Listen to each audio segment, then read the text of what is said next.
नमस्ते दोस्तों, आपका स्वागत है हमारे आज के पॉडकास्ट में। और आज हमारे साथ एक ऐसे गेस्ट जुड़ने वाले हैं जिन्होंने सही मायने में विदेश में वेदों की ज्योति को जलाए रखा है। तो आइए मिलकर स्वागत करते हैं श्री डॉक्टर राजेंद्र कुमार सैनी जी का, जो कि आर्य समाज नैरोबी में प्रेसिडेंट हैं। सर, आपका बहुत बहुत स्वागत है हमारे आज के पॉडकास्ट में। धन्यवाद। तो सर, आज पॉडकास्ट शुरू करने से पहले सबसे पहले तो मैं आपसे यही जानना चाहूंगी कि विदेशी धरती पर आर्य समाज की स्थापना करना आप आप लोगों के लिए कितना बड़ा चैलेंज रहा, टास्क रहा, या वहां पर आर्य समाज की स्थापना कैसे हुई? देखिए, जो हमारे पंजाब के, गुजरात के लोग थे, जी। 1895 में अफ्रीका गए। अंग्रेज़ों ने उन्हें बुलाया था हेल्प करने के लिए, रेलवे बनाने के लिए और उन रेलवे को मैनेज करने के लिए बाद जी। में पोस्ट ऑफिस में। तो उनमें से हमारे आर्य समाज के स्वामी जी के कट्टर फॉलोअर थे। अच्छा। तो उन्होंने 1898 में जब रेलवे बन रही थी, पहला हवन अफ्रीका की धरती पर किया नाइस। और 1903 में आर्य समाज नैरोबी की स्थापना की। जब रेलवे बन चुकी थी, सबसे पहले आर्य समाज नैरोबी बना, first Arya Samaj outside Indian सब कॉन्टिनेंट। सो हम अभी 122 ईयर्स ओल्ड हैं। बहुत बड़ी अचीवमेंट है ये। सर, एक आर्य समाज का ही, जैसे आपने बताया कि स्थापना हुई, उस समय का ये किस्सा है बहुत फेमस शेर को लेकर। तो जी, थोड़ा सा उसके बारे में भी बताइए लोगों को। जब रेलवे बन रही थी, एक मशहूर टाउन है, नेशनल पार्क है, साहू नेशनल पार्क। वहाँ पर शेरों ने हमारे जो एशियन वर्कर थे, हम्म। अफ्रीकन वर्कर्स को भी अटैक करना शुरू किया। अच्छा। तो रात को वैगन्स में से, उनके टेंट्स में से उनको मार कर बाहर ले जाते थे खाने के लिए। तो सारा काम रेलवे का 9 मंथ्स रुक गया था। उसी स्थान के नज़दीक हमारा पहला हवन हुआ था। अच्छा। अभी ये पक्का नहीं पता उन्होंने पहले किया शेरों को मरने से पहले या बाद में, लेकिन उसी टाइम में पहला हवन हुआ। बुक में ये रेफरेंस है कि फ़कीर चांद थे जिन्होंने हवन किया अपने साथियों के साथ। और कैसे किया? ज़मीन में उन्होंने डिग किया, एक होल, गड्ढा बनाया। गड्ढा बनाया, लकड़ी कलेक्ट की फॉरेस्ट से, जो सूखे फूल थे उनकी सामग्री ली और जो किचन थी उसे वहाँ घी लेकर तो पहला हवन तो अफ्रीका सर की धरती में हुआ। जी, ये भी अभी अपने हाँ। अभी जो ये साइट है, जब हमें पता लगा है तो हमने गवर्नमेंट से, रेलवे से मांग की है कि इसको हमारी आर्य समाज नैरोबी की रेलवे के साथ हेरिटेज साइट डिक्लेयर की जाए और वो भी काम चल रहा है। जी। हमें आशा है कि भी थोड़े महीनों में वो साइट डिक्लेयर हो जाएगी। तो अगर वो हो गया तो वो पहली साइट होगी आर्य समाज की सारी दुनिया में जो हेरिटेज साइट डिक्लेयर करेगी। सर, अगर हम बात करें, जैसे कि आपके बारे में सुना है कि आप गायों के लिए बहुत ज़्यादा काम करते हैं। चाहे हम गौ रक्षा की बात करें तो वहाँ पर आपने इस विषय में बहुत काम किया हुआ है, इस तरफ बहुत काम किया है। तो आप थोड़ा-सा उसके बारे में बताइए। देखो, जो मेरा कैरियर था ने मेरी ट्रेनिंग थी बिहेवियर केमिकल इकोलॉजी में, और जहाँ मैं काम कर रहा था यूनाइटेड नेशंस ऑर्गेनाइजेशन है, सारी एनिमल हेड डिवीज़न का मैं हेड था। तो उसके अंडर हमने काफ़ी प्रोजेक्ट किए। जो लगभग 4 मिलियन गायें अफ्रीका में हर साल मर जाती हैं because of sleeping sickness. Sleeping sickness animals पे भी होती है, ह्यूमंस को भी होती है। तो उस पर मेरी पीएचडी भी है और मैंने 40 साल काम किया है इस टॉपिक पर। तो हमने क्या किया, वाइल्ड में ये फ्लाइज होती हैं लेकिन कैटल को भी अटैक करती हैं, लेकिन कितने जानवर हैं जैसे वाटर बक हैं, ज़ेब्रा हैं, उन पर ये फीड नहीं करती। तो हमने ढूंढना शुरू किया कि इन जानवरों में, एनिमल्स में क्या है जो ये फ्लाइज है, मस्कीटोज जैसी हैं, खून चूसती हैं,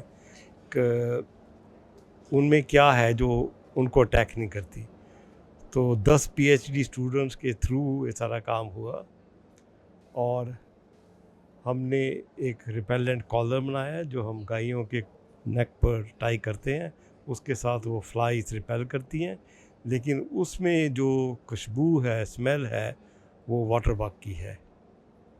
तो ये काम काफ़ी चला। इसके थ्रू हमने लगभग 10,000 हाउस होल्ड्स को पॉवर्टी से बाहर निकाला बहुत बड़ी बात। और अभी वो सारी अफ्रीकन कंट्रीज़ में यूज़ हो रहा है। तो 18 में अफ्रीकन यूनियन ने 28 कंट्री की ओर से मुझे गोल्ड मेडल दिया था इस काम के लिए। Big achievement. तो सर अगर हम बात करें आज के समय में आर्य समाज की, तो आज के समय में आर्य समाज नैरोबी में किस तरह से कार्य कर रहा है? वहाँ पर क्या जो भारतीय मूल के बच्चे हैं वही इसे फॉलो कर रहे हैं या वहाँ के मूल निवासी भी जुड़ रहे हैं? देखिए, हमें 1 सेंचुरी से ज़्यादा होगी। हमारी मेन अचीवमेंट है कि हमने अपनी जो रिलीजियस है सारे ऐसे ही रखे हुए हैं। हम पूरे वेदों के अनुसार सारा अपना यज्ञ वगैरह करते हैं, सारे जितने भी त्यौहार होते हैं वैसे ही मनाते हैं। पहले तो हमारी संख्या बहुत होती थी, अभी हमारी मेन प्रॉब्लम है हमारे मेंबर्स कम हो रहे हैं। सारी केनिया में हार्डली 300 मेंबर हैं। हमारा मेन जो प्रॉब्लम है, हमारे पास मैन फोर्स नहीं है, बच्चे कम हैं, तो मैन पावर की शॉर्टेज है। लेकिन फिर भी ये पिछले सेंचुरी में हमने काफ़ी काम किया है in the fields of education. हम आर्य समाज ने पहला स्कूल गर्ल्स के लिए 1910 में खोला था, 1910 में।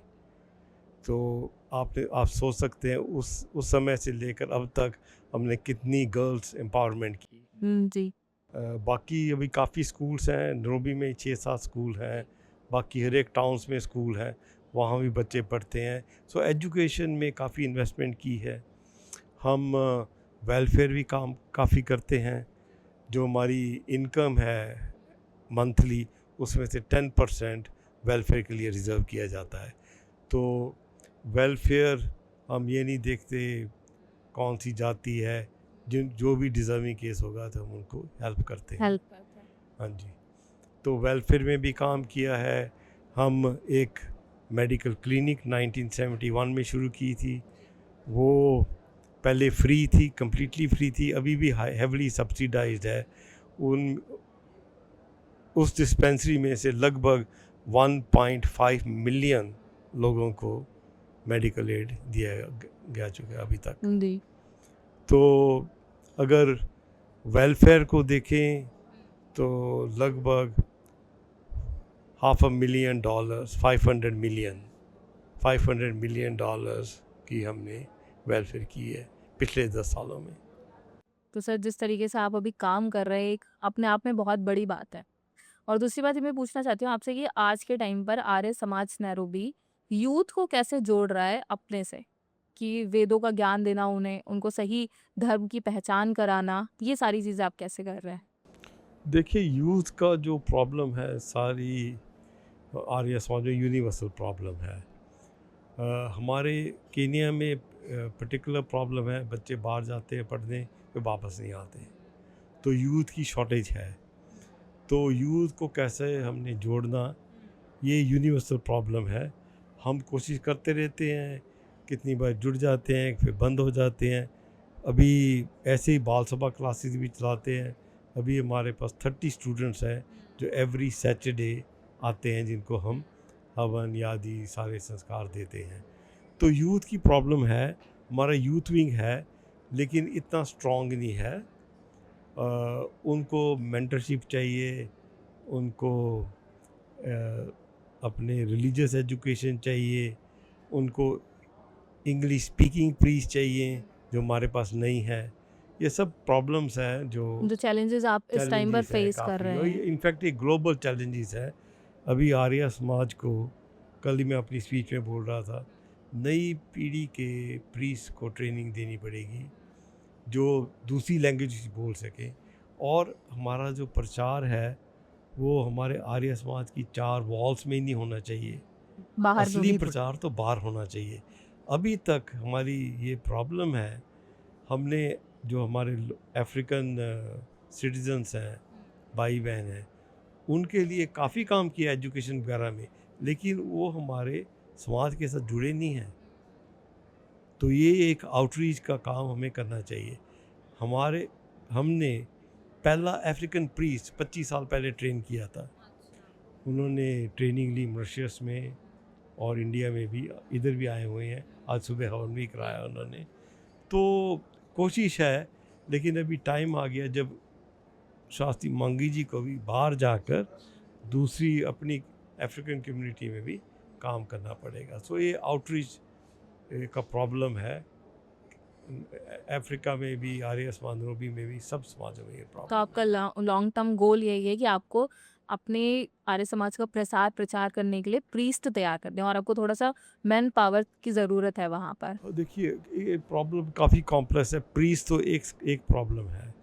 जो प्रीस्ट भी हैं वो, उनको भी केवल संडे को हवन नहीं करना, उनको मिशनरी स्पिरिट चाहिए जो बाहर जाकर प्रचार करेंगे, बाहर की दुनिया को समझाएंगे आर्य समाज क्या है।